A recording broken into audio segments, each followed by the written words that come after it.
Well, welcome back to the Cordell and Men's Divorce video and podcast. I'm Scott Trout, CEO and Managing Partner of Cordell Cordell, bringing back, as always, a daily podcast talking about COVID-19 and how it's affecting guys before, during, and after a divorce, trying to bring you the latest information on the ground from our attorneys from around the country. And today, I'm joined by Cara Phillips in Pennsylvania. Welcome. Good morning. Good morning. So, Cara, there's a lot of issues we want to talk about. Particularly, I know that you're interested in talking about how guys deal with mental health issues and alcohol issues and those things that really existed before COVID-19, but really changes the aspects of the procedure, the process. I want to talk a little bit about that with you, but also once you go ahead, as we always start, about the court system. What's going on the ground? Are they open? What's available for filing? Kind of walk us through that.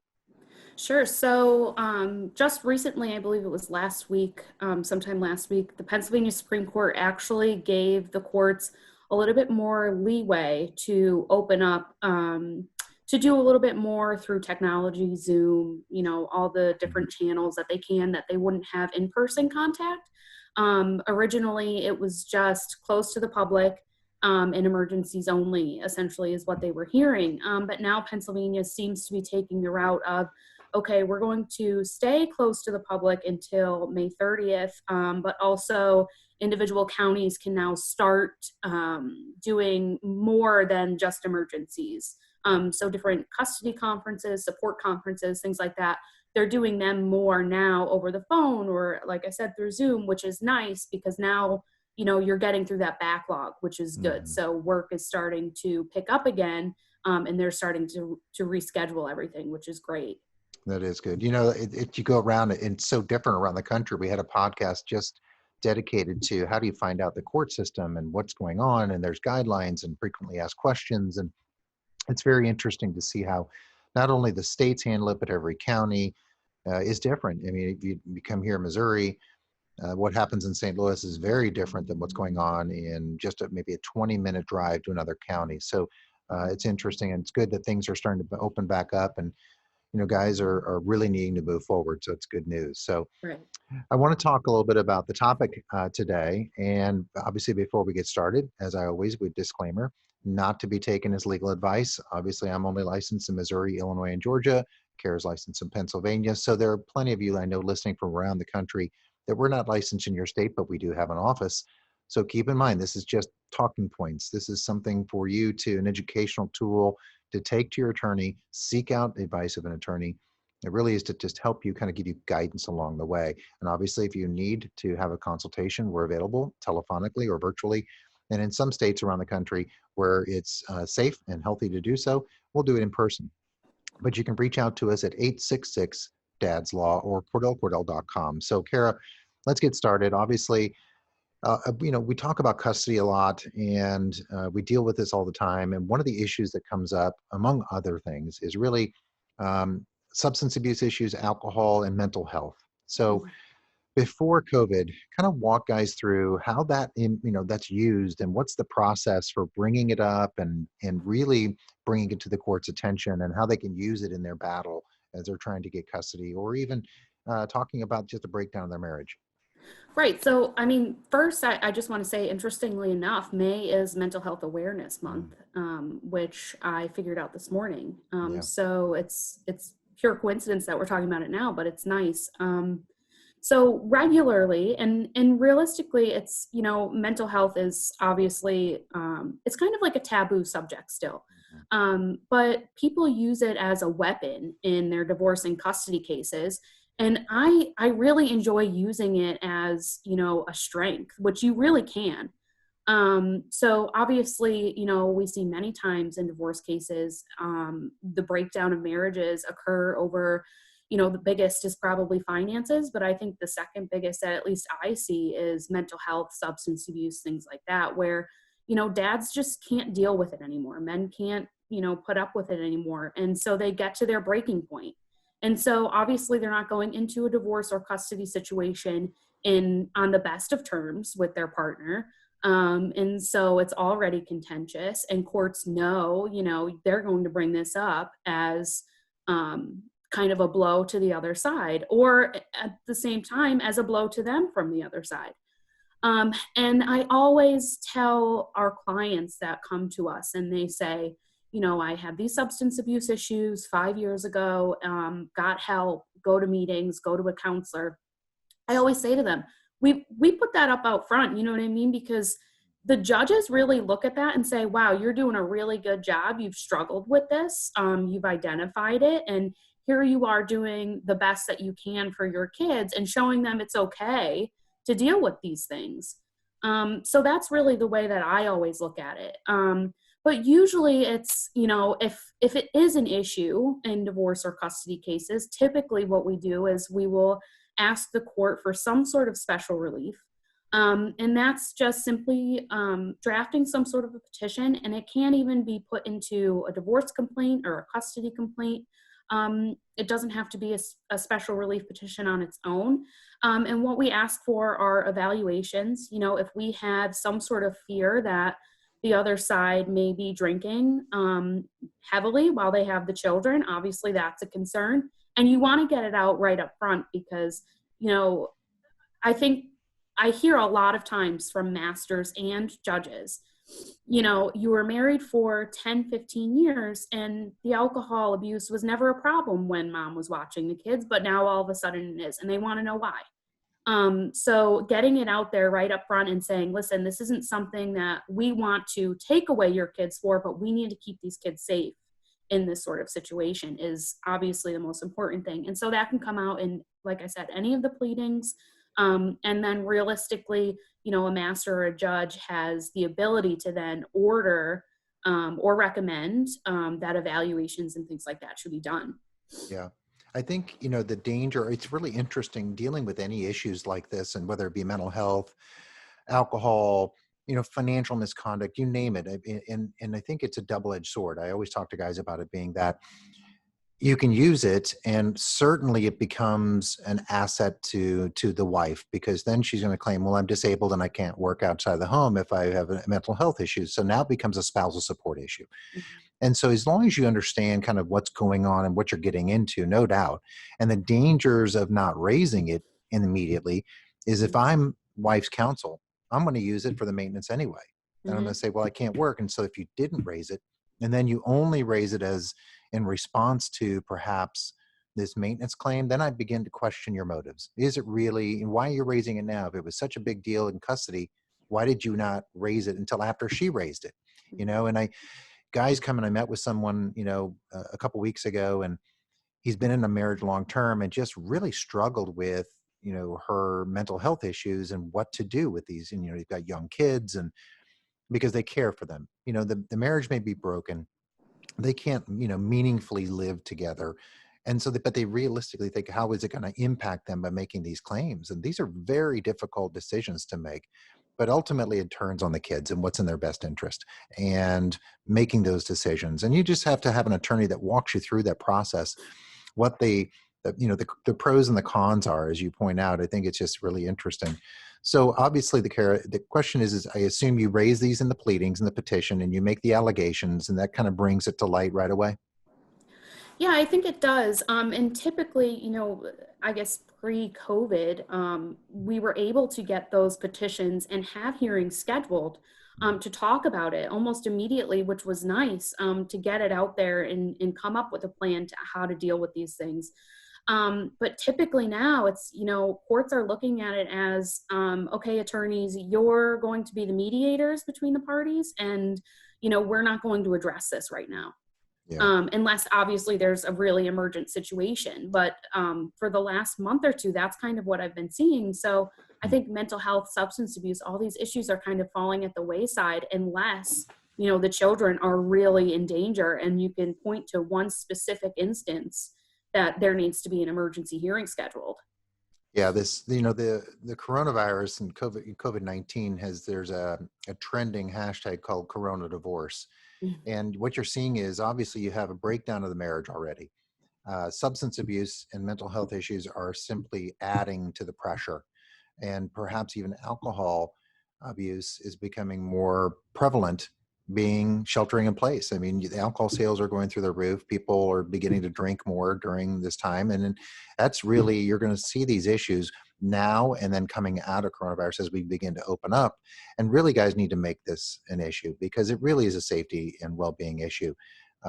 So the question, I guess, is, are there ways to deal with it? If courts don't find it now in COVID-19 an issue of emergent nature, are there special masters? Are there ways to really deal with this issue? If the guys feel like, hey, there's a custody concern here, a behavioral concern, we're still living together, or maybe we're separated, how can they really address this, during kind of a court system that only takes what they consider emergency matters?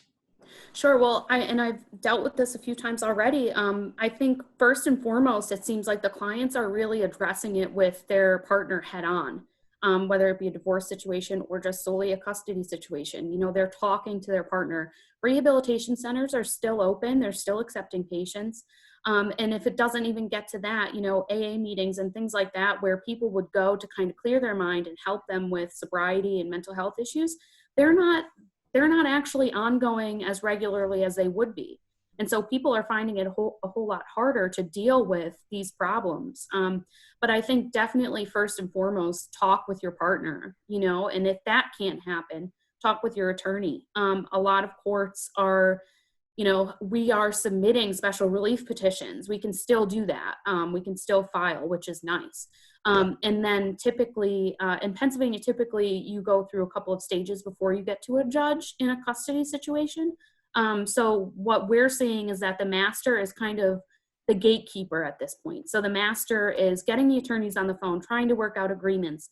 And if they can't, then they sit down and they talk with the clients and they give them, you know, the good and the bad of what's going on and let them know, you know, if you're going before a judge, don't expect this to be easy.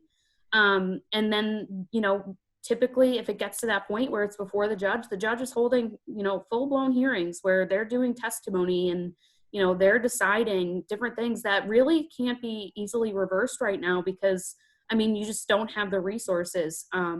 Evaluations can still take place. However, you know, counseling offices, things like that, it's harder because they're closed. So they're doing things over Zoom. And so if you have a child in counseling, typically, you know, they're going to be at one parent's house during that counseling session in Zoom. And so counselors are saying, listen, this is not even productive because they can't talk openly. And I think, you know, that's just given the situation we're in, it's kind of slowing things down, but there's definitely resources that are still there to help people. And I think that the courts have made that clear.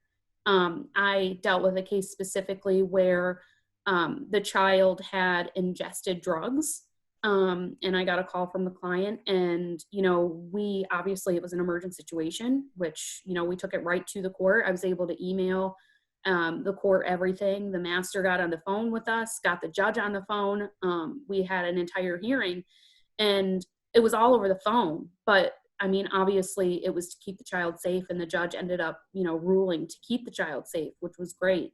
But we have the ability to still do work right now and to keep children safe. And I think that's obviously our main objective with all of that.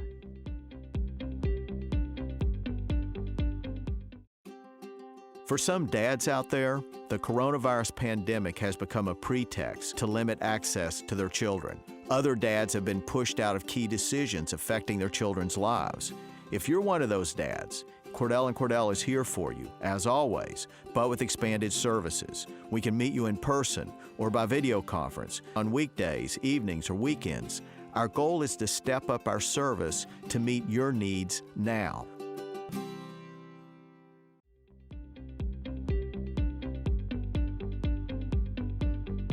I think it's key when, 3 weeks ago we talked about or maybe I think in a webinar it was 3 weeks ago, the 5, mistakes guys make during COVID. And one of them is inaction. And, when faced with something like this, and it's really easy to identify substance abuse and perhaps less with mental health issues, but anxiety and depression are so prevalent, not only in your spouse perhaps now, but your kids. And I think identifying it, number one, getting help and understanding the resources, number two, and education to recognize and how to deal with it, but then take action. I think that the simple filing, if I'm a judge, I know my, 26, 27 years I've been doing this. You look at it, and I'm thinking judges have always said, you got to take action. If it's that big of a concern, say something and do something. And whether the courts can hear it now, at least you're getting on file and getting something moving. And I think that's equally important. But for certainty, if there are issues and mental health issues or alcohol abuse that are creating problems with kids and in the house, you've got to do everything you can to file these emergency motions, but be prepared, don't you think? If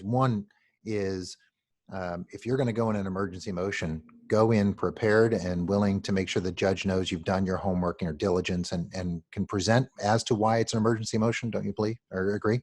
Oh, absolutely. I think, a lot of times on emergency petitions pre-COVID, it was just, a he said, she said sort of thing where you don't have, the evidence really to back it up. It's just, well, he's done this, this, and this, and this is what I know.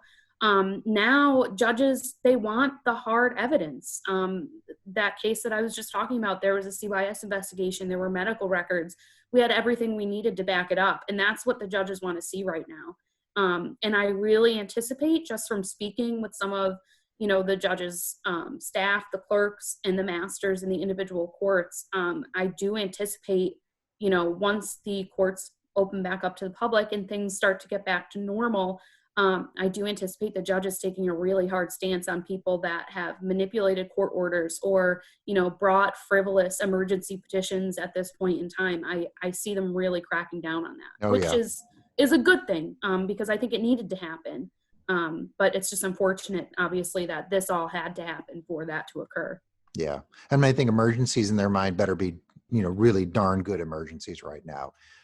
And I think that kind of, it stresses the importance of seeking counsel, having a plan, talking to the lawyer about, what is the best foot forward? Is it just simply saying it and pleading in a divorce and it's what we wait until after the emergency, or is there really something that we need to do and can do? And then the next level, certainly you can file the motion for emergency relief, but can you get to that level of proof without upsetting the judge? And you have to weigh all those factors. So I agree. That's a really key.